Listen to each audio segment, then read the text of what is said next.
And why is she getting sick, girls? Because she was hate fucked.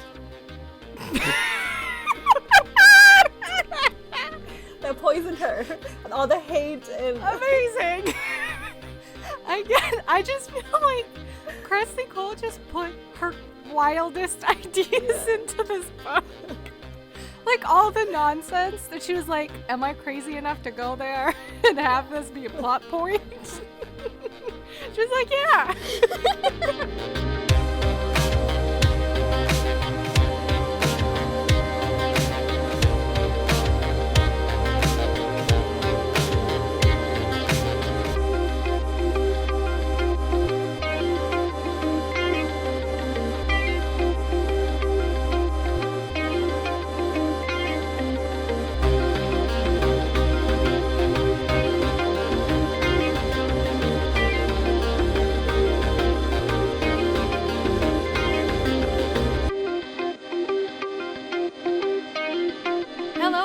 Welcome back to another episode of Romancing the Monsters. I'm Em. Hi, I'm S. I'm Seth. And this week we read MacRieve by Chris Nicole.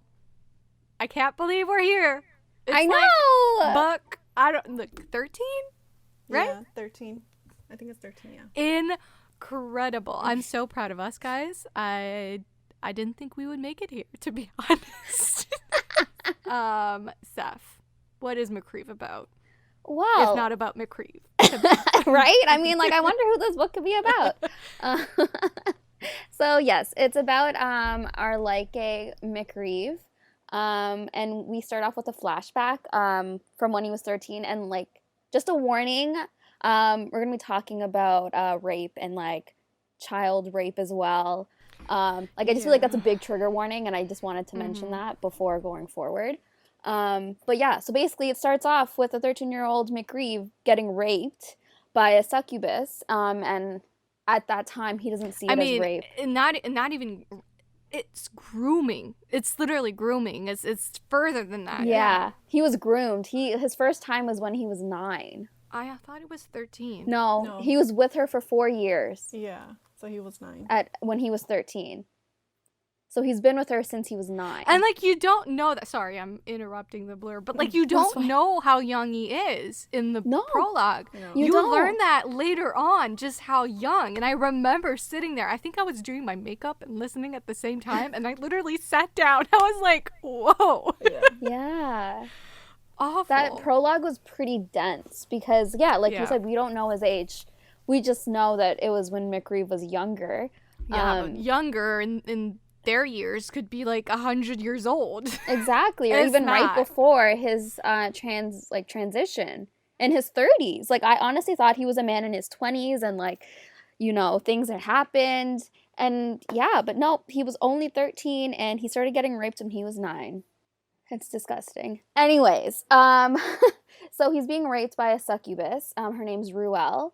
And apparently if you have sex with a succubus more than 3 times, or you finish with a succubus the 3rd time, you become envenomed, which basically means you kind of go through, like, withdrawals and you'll die if you don't have sex with them soon. And anyways, his parents find out what's going on there and are obviously horrified, rightly so. It's their own child. And sadly, his mother dies trying to kill Ruel, and then she was also pregnant, so that means his unborn sister also passed away. And sadly, like, I think it was a week after, his dad also follows his mom because that was his mate, and she died. They all become, like, entranced by her, and MacRieve was convinced by Ruel that was his mate, so that's why he also felt compelled to protect her. Anyways, she dies, and it flashes, to the present, which is 900 years later. A casual 900 years later. And I forgot to mention, he has a twin brother, Monroe, who's, like, been with him throughout, the whole 900 years. Anyway, so we flash back. Oh, shit, my phone fell. What's their name? Is it, like, sexy and sexier, or hot and hotter? No, is it Mick Hot and Mick Hotter? Something like that, but clearly Monroe is the hotter. Apparently. Which I'm like, that's so mean. have the same face, but you're like, no, Monroe's hotter. Yeah. I think it's because like MacRieve carries like intense like baggage and like it kind of like closes Oh, him yeah. off. I mean, I don't know. Yeah. Plus, I Anyways. think they just say he's like kind of unkept. Like his jeans Yeah. are like have holes in them, and his t-shirts Yeah. are like ragged. And Yeah. so I think that's part of it too. Yeah. Anywho. And I don't know how long Monroe's hair was when Oh yeah. he was frozen in time. I think it's shorter. His. Yeah. Wait, hold on. You just said something really interesting. What? So, the length of their hair when they freeze into immortality is the length that they'll have for the rest of their lives? Yeah, they talked about it in this one. So his hair can only grow to that length. So if he were to shave his hair, it would grow back normally, I think, but it can only go to like that length. So you're better off letting it like grow as much as you can so that you have some like wiggle room, or else you're stuck with like a short ass haircut. What in case we were alive during the bowl cut times and you cut your hair Take it back. that way and then you got frozen in time. On that note, back to being 900 years in the present, we are at a soccer game and we meet our girl. Her name's Chloe, and we find out she is the daughter of Webb. Were you expecting that? I wasn't. No, I wasn't. I wasn't either. I was like, holy shit. Okay. Yeah. When I first read it, I was not. I was like, what? But it just goes to show that he was another man that couldn't refuse, or, you know, he was another man that succumbed to a succubus. Like, it's just, you honestly can't help it. That's how powerful they are, in terms of, like, their sexuality and all of that. Anyways, she overhears MacRieve's capture on the phone, and then she finally tells her father, like, I kind of heard your conversation on the phone. What's going on with me? And then that's when Webb was like, ugh, I really thought you escaped this. And that's when we find out, oh, wait, there's more to her than being an awesome soccer player. And then, you know, she gets kidnapped by witches, and there's an auction, and then MacRieve and Monroe end up at this auction as well. It's an auction between the Pravis and the Vertes, which is like the bad and the good of the lore. And they're basically bidding on her because she could be like a bargaining chip or whatever for Webb, since we all know he's missing. And last time we saw him was in Lothaire's book at the end. Anyways, MacRieve recognizes Chloe as his mate and has a reason to live again. And takes her to his compound, and like they fall in love in like a day, basically. Pretty much.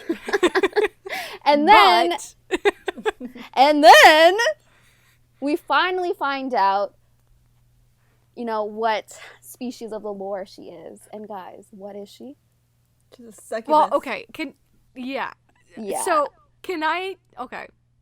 I'm interrupting again to say that at first I was like, okay, we are 40% into this book. Yeah. And I was like, I don't know that I'm into this. Like, nothing's really happening. They've fallen in love really quickly. It's so unlike a Cressley Cole book. I was like, what is going on? Yeah. And like at that point in the story, I don't know about you guys, but you think she's a Valkyrie. So yeah, like, I thought so she's a Valkyrie just a as well. plain Valkyrie. Like, what's, like, I don't understand this pairing. What's exciting about it? Yeah. And then 43% hits. And we find out that she's a succubus. And you're like, holy shit. Yeah. Because MacRieve goes ballistic. wild. Yeah. He's like, no. He goes completely insane when he finds out, and shit hit the roof. And I was like, okay. And like, I don't know why I was doubting it, because it's like, you know, Cressley Cole will take it there. I was like, there was just something wrong with this pairing. I was like, what is supposed to be exciting here? And like, Cressley Cole sure knows how to make an interesting pairing. So I was like, this one is like failing, but then it wasn't. I was like, yes, of course she took it there. Like, what was I thinking of? Of course she's a succubi.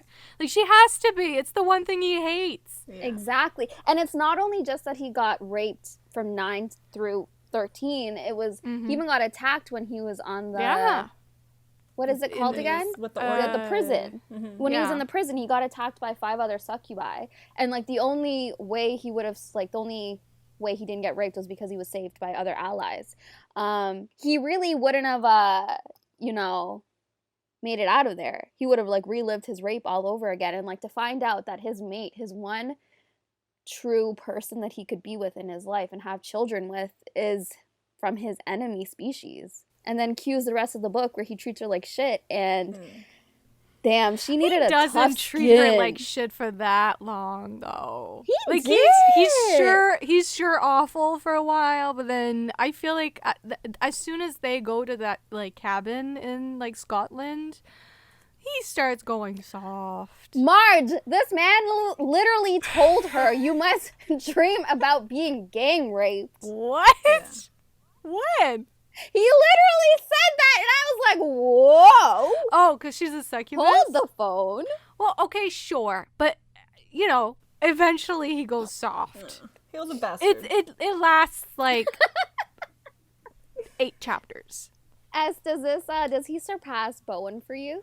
Bitch ass MacRieve. As in, like, I hate him, but I love him? Or as in, like, Yeah. I hate him, but I hate him? Oh. I mean, like, you know how you had your bitch ass Bowen moment? Did you have any, like, more on MacRieve moments? I just thought he was a bastard. And to be honest, he wasn't my favorite. Like, Okay. I feel like his name should be motherfucking MacRieve. yeah. There that you sounds go. better. Yeah. But not Yeah. in the loving way, like how I said bitch Yeah. ass Bowen, because Yeah. yeah. All right. So, like, what happened, Steph? Well, I mean, you know, the regular. She needs to... You're the regular. The regular. What's the regular, Seth? the sexy times. Say it. Use your words. I said it. Sexy times, or like as the new youngins call, spicy times. Anyways, so yes, they go to Scotland, and my girl Chloe is still really trying to not embrace the succubus side because MacRieve has like made it known that they're the worst species to ever be, and like even Monroe also said like they're pretty awful, but like I think you can pull through because you're very different than how they usually act. But she tries to eat regular food, and like that's really not, you know, fulfilling her hunger, and so she really needs Sperm. you know, other sustenance. She really needs that jizz. She's thirsty. If only she could have went and picked up Nikolai's jizz. Maybe she went around New Orleans and picked up that She thought about it. She was like, can't we like... artificial insemination. Yeah. Oh, Cressley Cole. I mean, well, anyways, MacRieve basically hate fucks it into her, and then he goes and vomits momentarily afterwards, and it's just like a hopeless situation, and it doesn't really get better until he decides that, okay, fine, I'll stomach the idea of her being a succubus, but like I don't even want children with her. And then it escalates, and like they fight, and like other things happen, and then Chloe really realizes that like they can't really go forward in a relationship because like what is going on here? Like she's hated, like she's hated, like there's no other way to get around it. Things happen, and then he's still giving her the jizz until we find out later on. Sorry. Am I 12? What do you want me to say? Sperm? No, it's not you. It's not Oh. you. It's even as I was reading, I was like, I cannot believe that I'm supposed to be taking this seriously. Like, this is an actual thing. Like, she needs that to survive. That's how she's fed. Like, I'm sorry. And poor thing was choking down an apple too. I know. And like alcohol, because somehow that's feeding her and like nutrients that she needs. It's numbing her hunger. I mean, like, all alcohol for her really did was like numb all of that. And anyways, MacRieve is like keeping away from her, and like he's not really telling her why he hates her or why he hates her species. And then when she finally finds out about like his rape as a child and like everything that happened afterwards, she finally understands, and like she thinks that they don't have a future because how could he ever love her? And then we find out Chloe is actually getting sick. And why is she getting sick, girls? Because she was hate fucked. that poisoned her. And all the hate and Amazing. I just feel like Cressley Cole just put her wildest ideas into this book. Like all the nonsense that she was like, am I crazy enough to go there and have this be a plot point? She was like, yeah. But yeah, basically that's what happened. Yeah, because he fucked her with ill intent, his sperm was not good.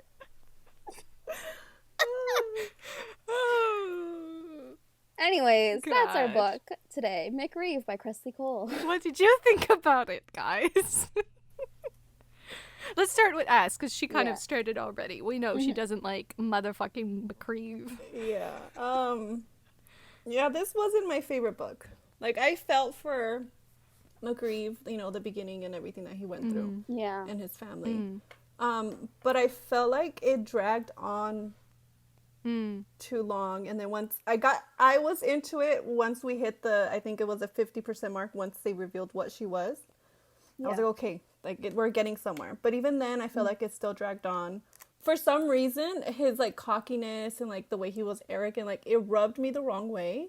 I kind of want to say that it was me and not really the book, because I guess with like the mood I was in. But it wasn't my favorite. Like even the sex scenes, I don't think they were. I don't know. They weren't doing it for me. I love Chloe though. Do you think it could have been like the intent behind it? Like, lack of a better word, it was basically hate fucking. For majority of their times. So maybe I was more in the mood of something like bitch ass Bowen calling her by someone else's name. Don't bring Bowen into this. Is that what you were in the mood for? No, I don't know. I wanted something more loving, more. I think it was just me. I think this is like a me thing where the book didn't really necessarily work. I mean, I don't think it was a you thing, because I kind of felt the same way for the most part. Like I said, like I really enjoyed the beginning, but then the book started falling flat, and I was like, why this doesn't feel right. And then that 43% mark hit, and I was like back again, like invested in what was going on. But then I will say that like after that, it again started to like sort of fade, and I wasn't like really invested in these characters. I mean, I sympathized with both of them, but I wasn't like, oh, this is my diehard couple right here in the series. Like, it's kind of, they're a little bit forgettable, I would say. Not like as individuals. I think that they both have, you know, things that to like and hate, to be fair. But like as a couple, they're not the most exciting for me personally. Okay, that's I feel like that's understandable. I liked this book, but the first time I remember really hating it. In terms of like his behavior to her and like how things were going down, and like I just found like he was really cruel. And like obviously the first instance that I could really remember was that, you know, him telling her that she probably dreams of getting gang raped, and also like just the way he, like, that's his mate, and I know he's full of anger. And he even says this when he first, Monroe says it when he first discovers that she's a succubus, that like he would have killed her. The only like reason she wasn't dead was because of his beast, because of his wolf inside him, and that's literally the only reason why she didn't die that time. And just like, isn't that such an interesting concept though? Like usually the beast is like the thing to fear, but in this case the beast was the one protecting her from MacRieve. Like I don't know, I really liked that because it was like an interesting play on what we've seen so far in the series, which was always the opposite. Speaks on just how broken he was. He was very broken. And like even Nyx, like when she talked to him about everything, she's like, you need to, what was it again? Like, you need to be, like, the bone didn't set right. And he needed to break it to mend it again. And that's basically what had happened and what needed to happen. It was really hard to read about. But overall, I did enjoy the story, and I enjoyed, like, their relationship progression later on, like, reading it again. And I liked the angst in the end. I think I got a good angst payoff when he realized he was the reason why she was dying. And he had to let go of his hatred in order to let her survive because she was dying because of him. And he saw how different the succubi, Anubis people, not Anubis, Ubis people were, than what he was perceived to believe. And like they're actually good people, and like they thrive, and like they're good, kind people.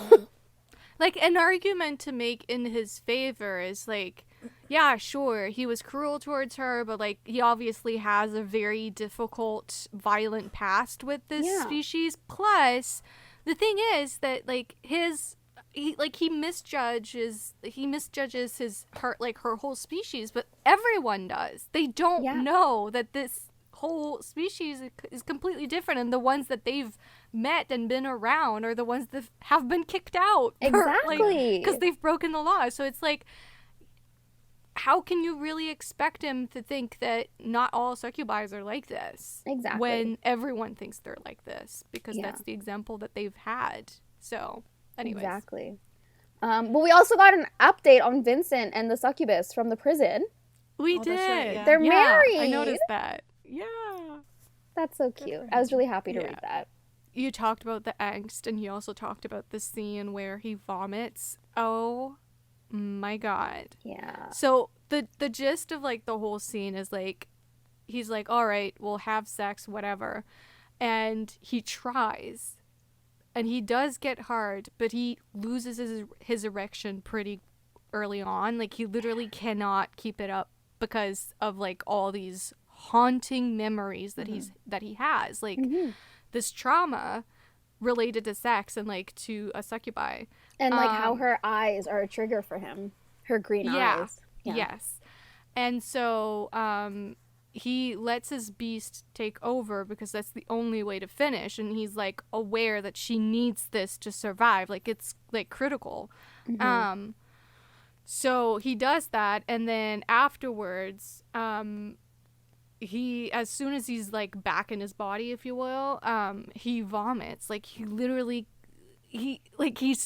I was like, oh my god. And then she's crying because she's like, we literally just had sex for the first time. Like, this is her first time ever. Yeah. And the guy just vomited. And then she cries. Yeah, so she cries. Yeah. And like, I'm just like, oh my god. This is so sad on so many levels for all, like, both of them.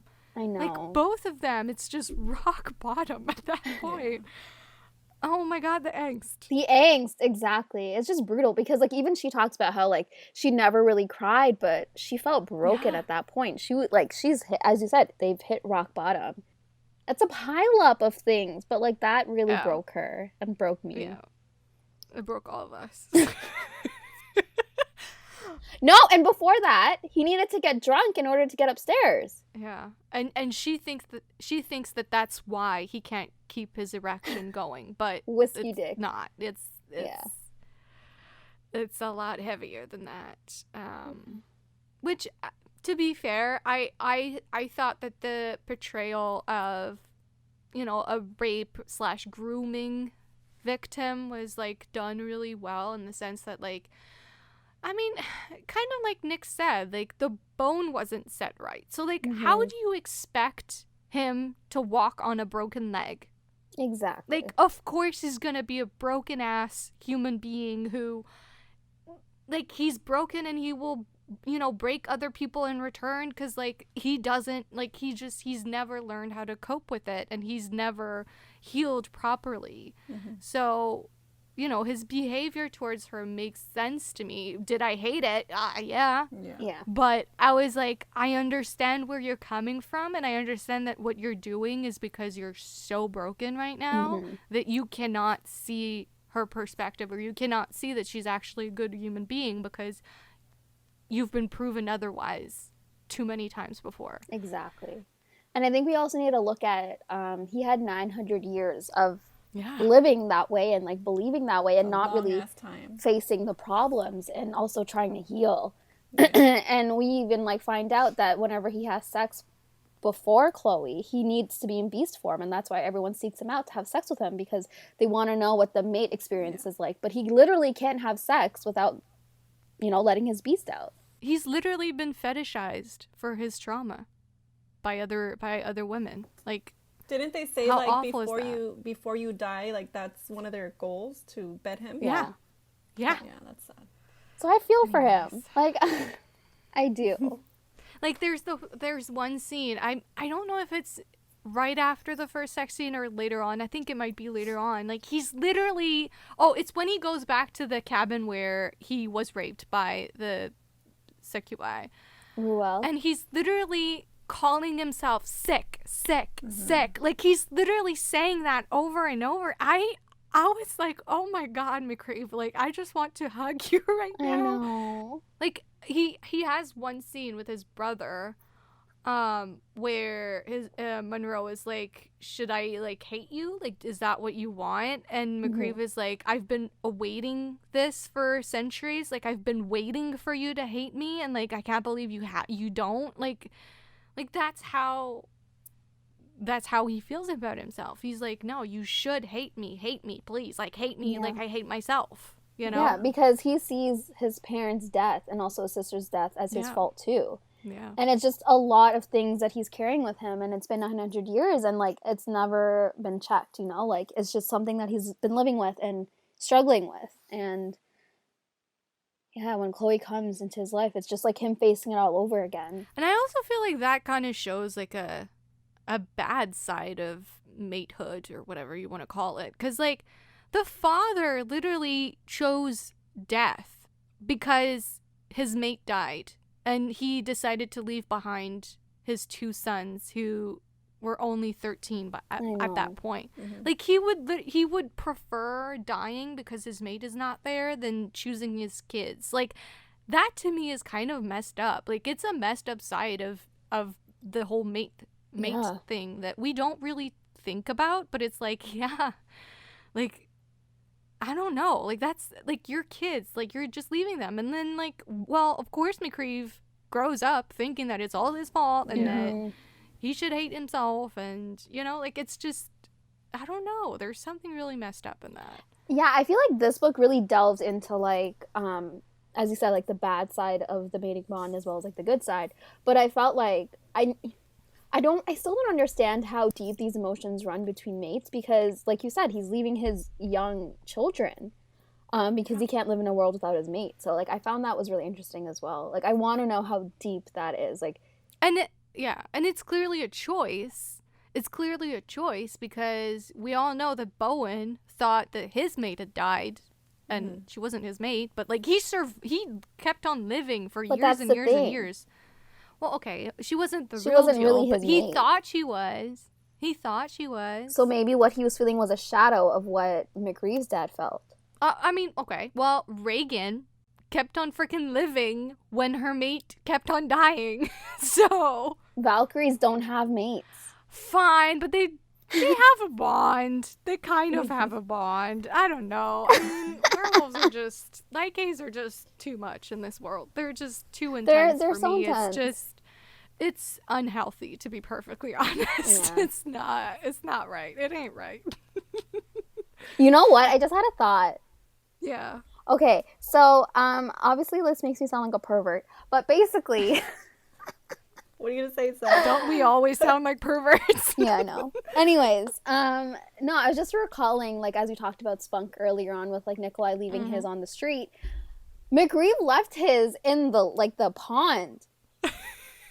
Wait, what pond? What scene? When they were, like, you know, in the water, like, they jumped from the world- mountain. Seth, the world is full of jizz. Like, I'm just listen. saying, if there was, like, a nymph in the water or something, I don't know. We've read 13 of these novels, 14 if you count The Warlord. So, and they've had sex all over the place. Yeah. Okay. Gareth's jizz is probably somewhere in that temple. Yeah. Heck, what was her name? The corpse, like the corpse queen reawakened, whatever she was. La Dorada? From, yeah. Maybe she collected Gareth's sperm. Imagine. Maybe. I'm telling you, it's all over the place. And this is just 14 couples. The world is full of them. I'm just saying, you never know which nymph or witch or whatever could have a purpose for that. Wasn't it in this book where someone was collecting? Oh, okay. Oh my god, yes. Something We like didn't that, talk right? about the end. No, but Yeah. I don't know why like that, right? That's Yeah. okay. No, you're right. Yeah. Can we talk about Monroe like before Yeah. we get to the epilogue? Because like that's literally the epilogue. So like maybe we should get into that yet. I appreciated getting to know Monroe. Yeah. Funny thing is, I was like, okay, so essentially Monroe has like baby fever. Is that, I like, know. Yeah. I was like, how cute is that? He's adorable. The big lykae man who is just really into babies. He just really wants babies. And so he's adopting kids left and right, and, like raising them and like waiting for his mate. This man adopts teenagers. I know.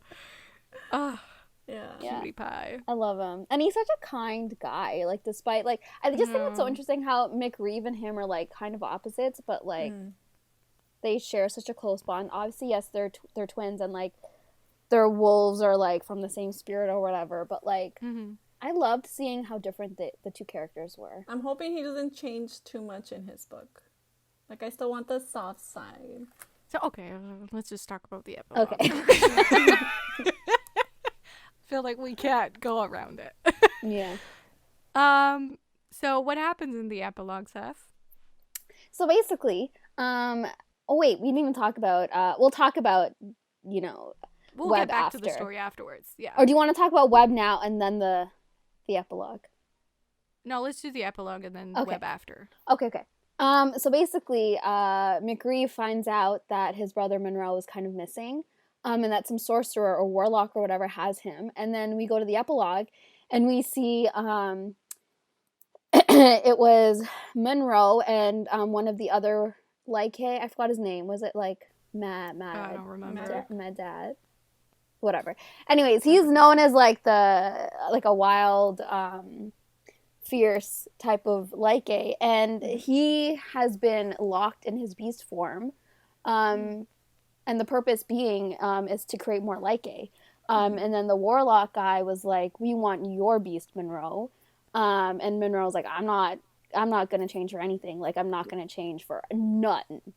And then somehow this warlock travels through time or space or whatever and brings Monroe's His mate mate. to him. Yeah. But Which, she's how poisoned. does he know she's his mate? Because he's a warlock, man. I think he just knows he can just, like, He knows shit. Okay. yeah. Like, he can, like, pick up. And maybe he has a radar or, like, something. And she's poisoned and she's going to die if Monroe does not turn and let his beast out to bite her. Mm-hmm. And that's how that story ends. And like the appeal of Monroe's beast, I guess, is because like he has such control over it compared to the others. At least that's what I understood. Like it was like his beast is like more exciting because Monroe has just such a tight leash on it that if it does come out, like whatever, like I don't know. No, and it's also, I think, because he's, like, one of the oldest. Yeah. Yeah. And stronger or something like that, right? Yeah. So that happened. That's the setup of the book that has not released yet. Right? Can you believe reading that and just, like, not having his book? In 2021. This book came out in 2013. I know. Okay, also, the girl, I think her name was Kierney or something like that, she vows to never forgive Monroe, and he's like, I don't care, I just need you to survive. And, like, it ends with him biting her, and I'm like, shit, this is gonna be so good. Because she was stolen from her wedding. Yeah. Oh. Yeah. Shit. That did not register with me. Yeah. Oh my god. Holy shit.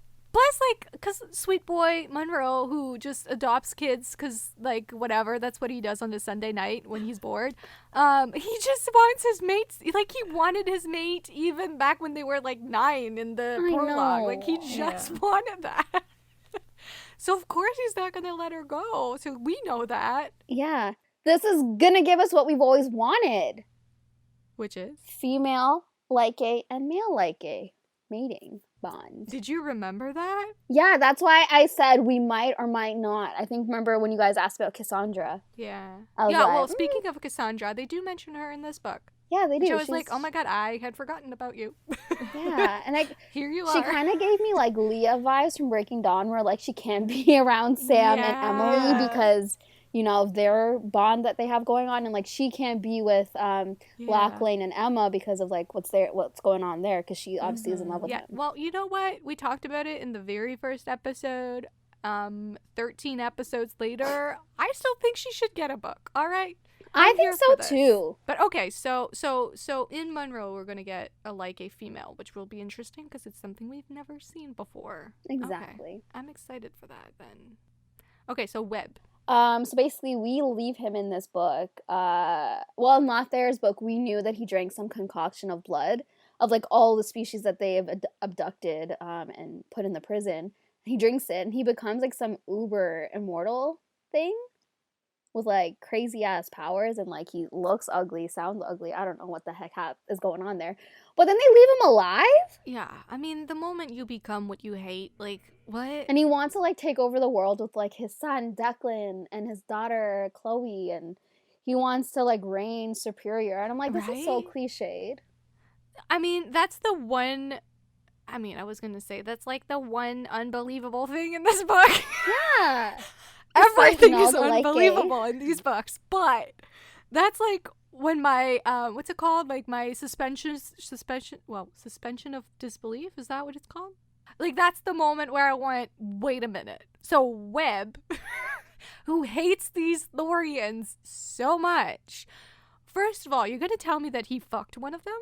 Second of all, you're gonna tell me that he had a daughter with one of them and kept the daughter.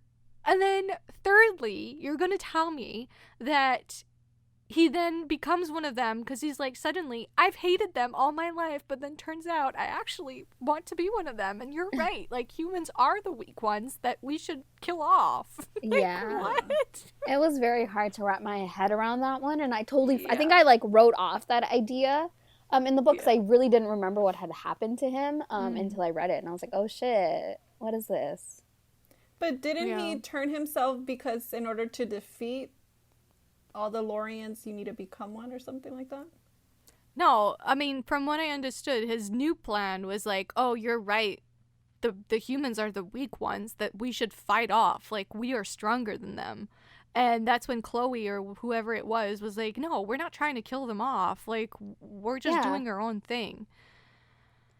So, like, he's just insane. Because he goes from like one extreme to the other, and like there's no in between for him, and like that's what she was like, okay, like Dad, you need to chillax. But I kind of really wanted Declan and Chloe to meet in this book, or at least later on, maybe, hopefully, because she has a brother kind of out there, she doesn't know about. So like you're the kid from the family I didn't know about. But also, like, didn't you want Chloe to be a little bit harsher on her dad? Like, maybe it's because we know what he's done. She actually doesn't, like, have hands-on, like, experience with what he's done. I think to that's other people, very much what it was. I was like, goddamn, Chloe, like, you're really going soft on him. Like, but that's her dad.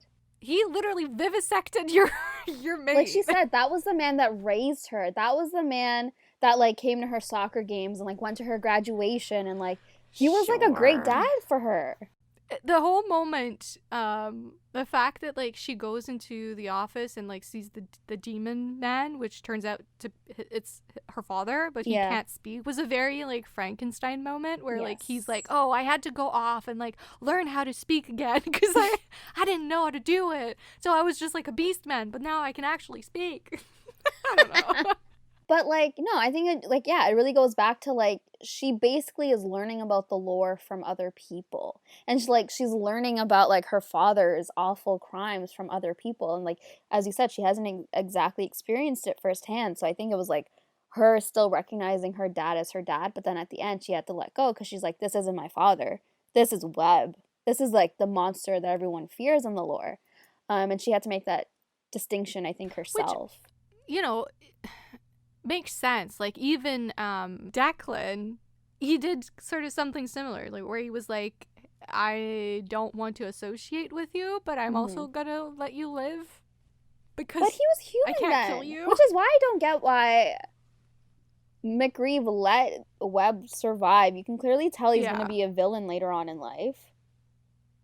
Because he wasn't already. No, but like he's gonna be like uber powerful now, and like he has all the species, and like maybe Malcolm can kill him, because like Malcolm is already like sort of altered, so like he's supposed to be the most powerful of them all. So but maybe Webb has the blood of Valkyrie in him. He has like the demons, the vampires, the lykae, the snake man. It's gonna be an Avengers moment where you have like Webb, and then all the couples assemble. Oh, against Webb. Do. I would hate it. And then it'd be like, Lorians, assemble. Oh God, please no. So I was doing the audiobook, obviously, and in the audiobook. So please tell me what the name of the mom was. Fiore, that's a question. And Fiore? Yeah, it's spelled Fiore. Okay, because the thing is that in the audiobook, he said Fury. So I thought that it was Fury, the Valkyrie that's at the bottom of the sea. So for the longest time, I was like, wait, so you're telling me he had sex with Fury, who's at the bottom of the ocean? How does that work? And then also, so I was like, okay, so she's a Valkyrie, but then turns out she wasn't a Valkyrie. So I was like, wait, are you telling me that Fury was like part succubi somehow, like Valkyrie and succubi? But then I was you so went through confused. this whole book thinking Chloe's mom. Well, I mean, Fury? eventually I realized it wasn't Fury, and it must have just like. Eventually, I realized it was just the name that sounded similar, okay. but wasn't. But like, okay. For the longest time, I did think it was Fury. Yeah. Her mom was Fury. So that's a thing that happened. The joys of audiobooks. Oh, I don't know how to spell any of these names. William? What? How do you even pronounce that? Who, you William? My favorite part was when Nyx was trying to pronounce it. Yeah. And she's like, Lulu. Even though she full well knew how to pronounce it too, though. Like, I was dying. And then she finally says his name accurately, and then he's like, this bitch knew how to say my name this whole time. Of course she did. Oh, speaking of Nyx. Yeah? She kind of mentioned another group of individuals. Do you remember that? So she talked about how like she needed to get everything in order because they're going to be fighting another enemy. And it was like they're called like the Bringers of Doom. Ooh, sexy. Do we romance one of them? At any point? Maybe. Maybe not. Oh, I had a question. So my question is so basically MacRieve is very similar to his king in terms of like hating his mate right off the bat. Do you mean Lachlan? Yeah, Lachlan hated Emma and treated her like shit too because of like his hatred of vampires. The werewolves are literally the worst. No, like just think of who the fuck in this series hated their mate so much. Take it. It was all the lykaes. It was, and even Bowen, like he also hated Mariquetta for being a witch. No, and like he wanted her to forget that side of her. Yeah. True. The only one that didn't was Gareth. Yeah. I think. Yeah. Yes. So I'm just saying the vampires are head over heels, would burn for their mates Girl. on the spot. Ooh, they burn for them. And then the demons are like, please just let me come. I've never come before, please. So the lykaes are literally the worst. Yeah. I'm just saying. Said it here on Romancing the Monsters. Although S does not endorse. Only the truth. I disagree. I strongly disagree. All right, so my question was, who do you think was in terms of like treatment to their mates? And also, whose conflict did you believe in, or which one did you find more believable? Out of all the couples? Well, I'm only comparing Lachlan and MacRieve since they're the only ones that like really hated their mates. I think the more believable would be MacRieve and... Yeah. right? And Chloe. That's what I thought too, because like we got a full backstory for him. Yeah, and his trauma was and we pretty... saw him struggle with his trauma. Whereas like Yeah. Lachlan, I don't really know. He was just a bastard. He just... Yes. Didn't he just chew off his leg or something like that? No, and that's like, I was just curious as to like what your views on for that, because I know you liked, like you literally like all the lykae. So I was just like curious to see what you thought about them and which one you thought was worse in terms of like their treatment. See, the lykae, when the lykae are broken ass people, they broke other people. They break other people. Yeah, they broke them. The vampires go through shit, and then they're like, but I'm still gonna be fine to my mate. Except maybe Lothair, which he didn't know. I love Lothair. You know, in his defense, he didn't know. All right. So what do you think the monster of the story was? Okay. So first, we kind of talked about it, but the sort of view of succubi, like from like the society, like how society sees them, like how the Lorians see them, the prejudice against them of like, oh, they're all a bunch of horny, crazy people that like are just constantly wanting to rape people because that's all that matters to them and whatever. When turns out that's really not the truth. Going off of what you said, they only release their venom, or sorry, what was it called? Their strew, that's what it's called. When like they absolutely have no choice. Like the good ones, the actual ubis people only release it once they have no choice. And then you find out later on that like MacRieve always blamed like his lust for Chloe on her strew and her always strewing.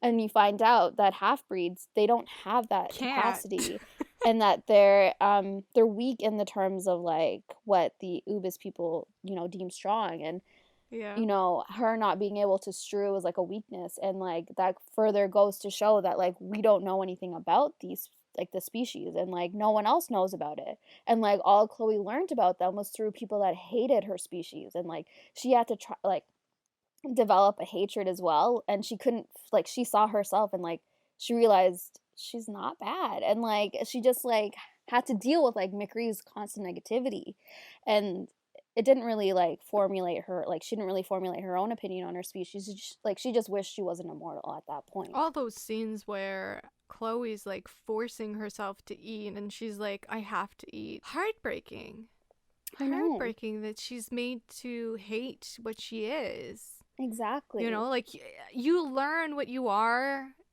like you think you're a normal regular human being, and then 24 hours later you find out that you're not, and then 24 hours after that you start hating yourself because suddenly the person that you loved hates you and like thinks you're evil and awful. So, and it's so sad because like she's kind of our first immortal who's untainted by the prejudice towards species, and like she doesn't really have like any formulated ideas. Like there's Holly, but I feel like Holly had Cade and like everything else going on for her, but like Chloe basically was forced to read a book on the lore, and that's like her extent of her education. And then even when she like gets, you know, sold at the auction, she is literally running to like the evil side of the lore to protect her, because like, you know, she's trying to get away from like MacRieve and like Monroe because, you know, they're kind of scary.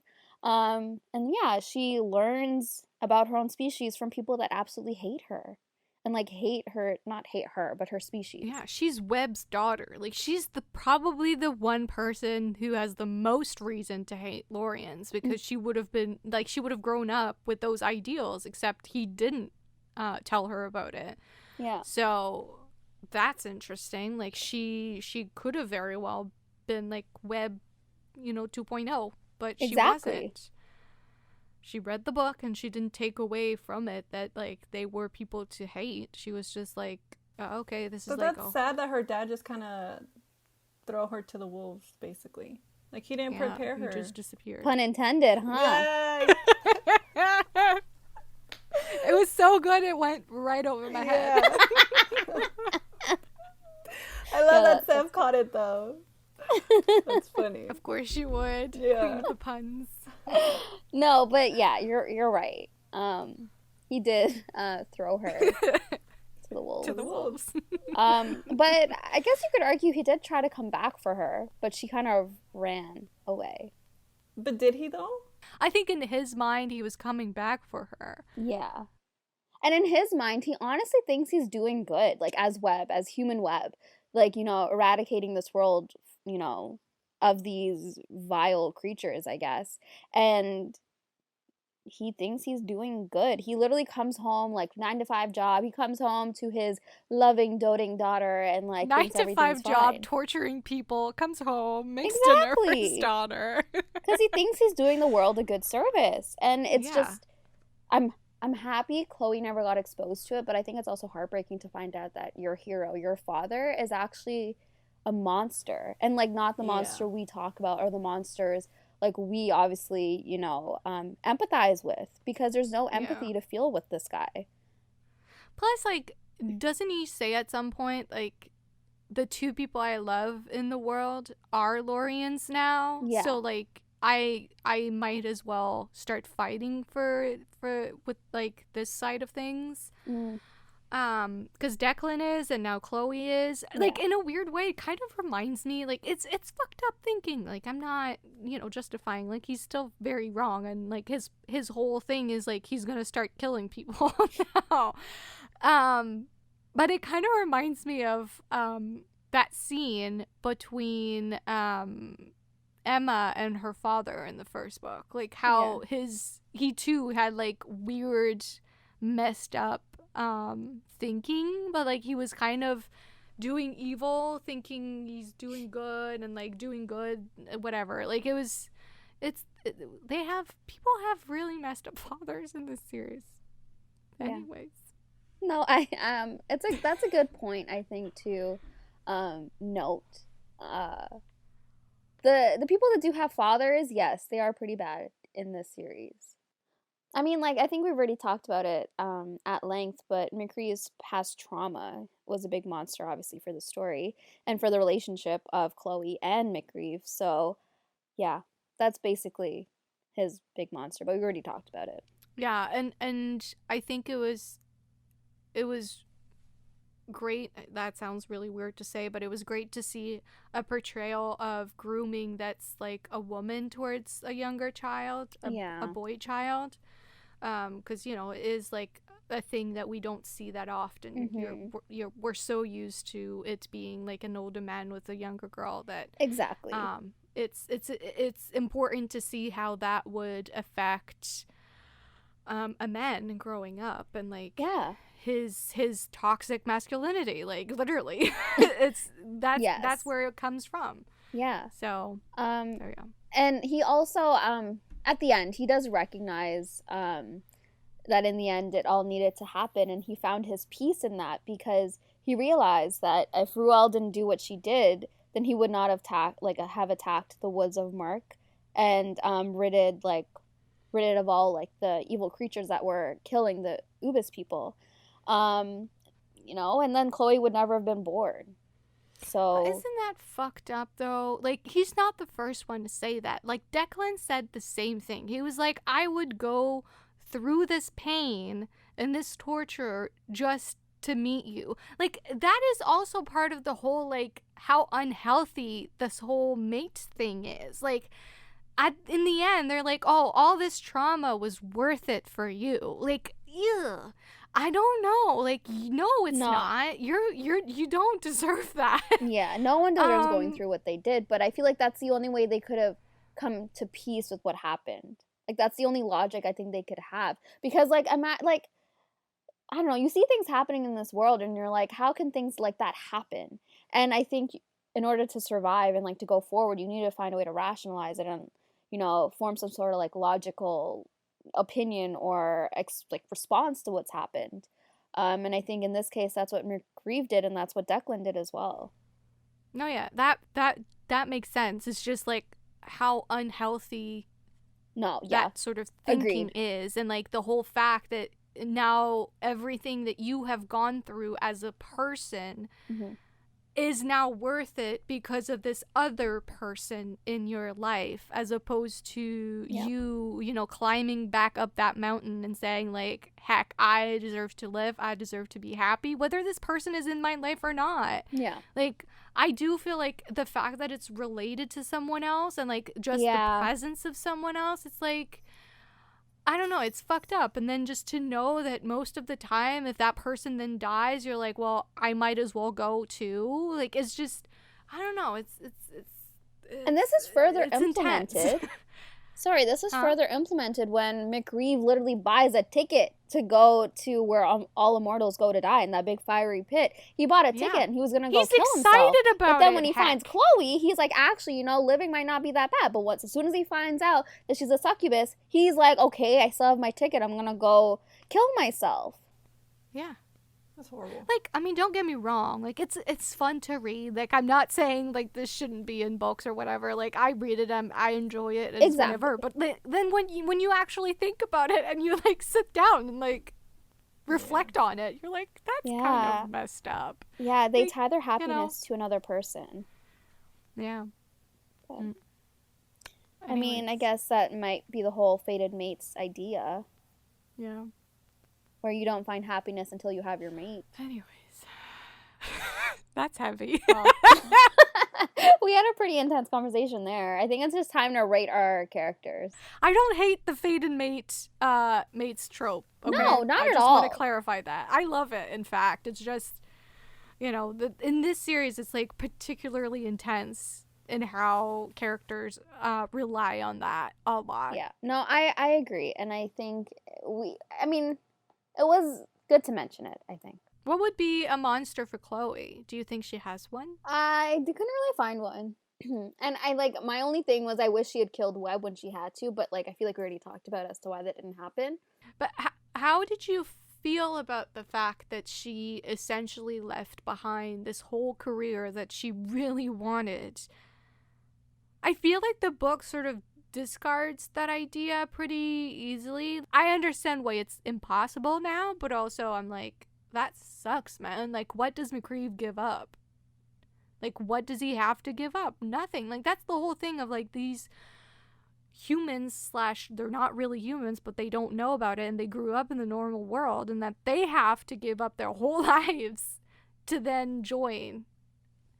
And, like, her especially, she had a lot to lose. She really did.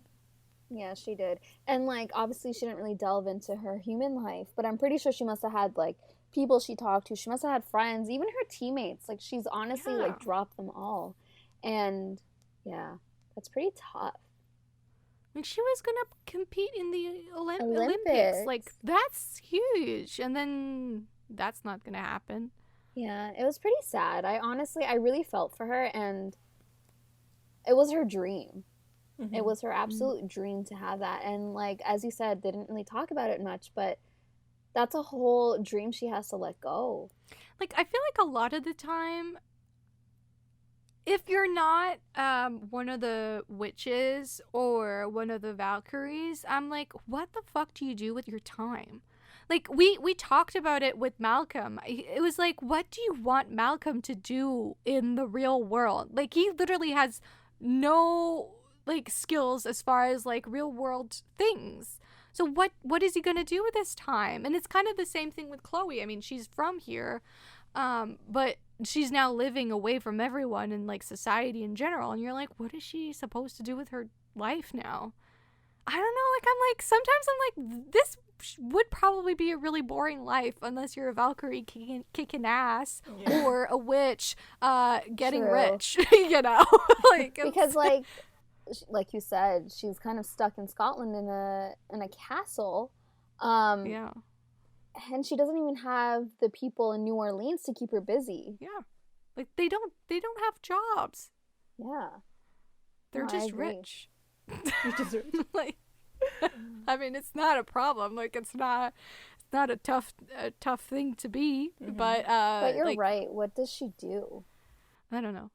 Especially when they give up things like that, like Chloe did. And Malcolm gave up a whole world, basically. Yeah. Anyways, this is taking a really critical turn. Yeah. That was pretty I feel like critical. I'm being very critical of the Lorians, but It's okay. Let's rate. Yes. I'll go since mine's basically the same as last time. For 11th place, it's Murdoch and MacRieve. Then it's Conrad, then it's Sebastian, then it's Nikolai, then it's Malcolm, Declan, Rydstrom and Altair, Lachlan, Caden, and then we'll switch Garrett and then Bowen. So Gareth was your first, but then he switched back to second. Mm-hmm. And we For bumped Bowen? up Bowen. Okay. Interesting. Bowen is leaving. Bitch-ass Bowen is leaving his mark. He said, I ain't going nowhere. Yeah. No. What about you, Seth? Okay, so I was kind of having trouble with where I wanted to place MacRieve. 11th spot goes to Lachlan. 10th Murdoch, 9th Sebastian, 8th Nikolai, 7th Gareth and MacRieve, 6th Cade, 5 Malcolm, 4 Rydstrom, 3 Bowen, and second spot is Conrad and Declan, and first spot obviously is Lothair. The reason why I put MacRieve's kind of high on my list, like 7th, is because once he kind of got over his prejudices and his hatred, I still really liked him as a character. Yeah. I feel like you bumped down Sebastian a little bit lower, no? No, Sebastian's always been there. Yeah? Okay. He's so sweet. He doesn't deserve this. He doesn't, but that's part of the reason why he's there. I'm sorry. Sorry, Sebastian. But that's kind of why you're there. Okay, mine is 11 is Lachlan, 10 is Murdoch, 9 is Malcolm, 8 is Sebastian, 7 is a tie between Conrad and MacRieve, 6 is Bowen, 5th is Gareth, 4th is Cade, 3rd is Nikolai, 2nd is Rydstrom and Lothair, and then 1st is Declan. Okay. I'm kind of shocked that Rydstrom went down. Girl, my number 1 and the tie at number 2, it's all a big it's my reverse harem, okay? it's all, we all love each other. Oh man. Okay, the women, let's go. 12. So 12th place Naomi, 11th Daniela, then Chloe, then Miss, then Catherine, Sabine, Carol, Emma, Reagan and Elizabeth are together, and then Lucia, Holly, and Mariquetta. All right. 11th Naomi, 10th spot goes to Emma, 9th Danny, 8th Lucia, 7th Caro, 6th spot goes to Holly and Chloe, our half-breeds. 5th spot goes to Mist, 4th Catherine, and then 3rd spot it's Sabine and Mariquetta. 2nd goes to Reagan, 1st spot goes to Elizabeth. Okay. Mine is in 10 we have Naomi, 9 is Emma, 8 is a tie between Daniela and Caro, 7 is Lucia, 6th is Catherine and Chloe, 5th is Mariquetta, 4 is Holly, 3 is Mist, 2nd is Reagan and Ellie, and then 1st is Sabine. You know what I find funny? We have the characters of this book in the same spot.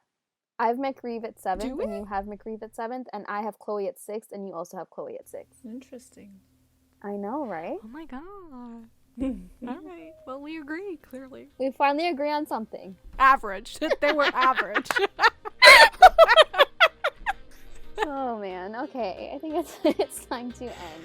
All right. Well, this is it for this episode of Romancing the Monsters. I hope you enjoyed it. Yeah, I mean, if you want to know what we're reading next week, you can check our social media. On Twitter, you can find us at the RTM Pod, or on Instagram at Romancing the Monsters Podcast. You can also email us if you want to at romancingthemonsterspodcast at gmail.com. And our TikTok. What's our TikTok? Romancing the Monsters Pod. Yes. Okay. That's new. And then you can also find me on both Instagram and Twitter at Romancing Monsters, no. At Foes and Lovers. And you can find me as on Instagram and Twitter at ButThisBook. And you can find me, Saf, on both Instagram and Twitter at Pros with Woes. And if you like what you've heard, please consider leaving us a review or just a like or a heart or whatever, or even just like comment, on social media if you feel the need. Let us know. We love the DMs. Let us know. Yeah, slide into our DMs. The good kind, though. Or if you even want to rate these characters yourself, send us your rankings. That would be great. Would love that. We hope to see you next week. Goodbye. Bye. Why was that ending so painful?